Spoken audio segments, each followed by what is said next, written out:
Hey, what's up guys? Welcome back to a new video. So we have this package for Andrei Jikh. If you guys don't know who that is, I'll put up some pictures of who he is. It's just whatever, wherever my finger is. We'll just put some videos and pictures up of what he does, who he is. He's pretty cool, pretty dope guy. The movie, if you guys know the guy next to us is like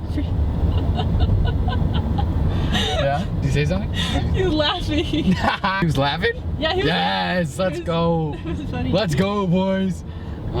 So if you guys know the movie Now You See Me, I believe maybe one, but I know for sure two. Now You See Me 2. The card trick, actually, he orchestrated all those card street tricks, so that's pretty cool. But yeah, we have this package for him. It's got a coin in it. We're gonna go drive literally 30 minutes away to his P.O. box and give it to him. So, well, not him, but the P.O. box.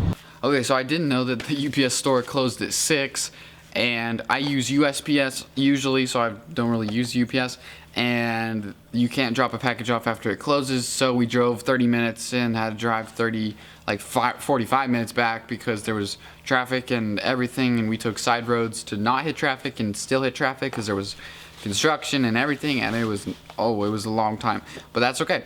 So yeah, I'm gonna be dropping this off to you soon. Yeah, super duper short video, just, you know, what's up? If you're watching this, you're probably not because you're pretty busy, but yeah, what's up? And yeah, if you guys like this video, make sure to like and comment, and also hit the subscribe button, and yeah, we'll see you guys in the next video. All right, adios homies.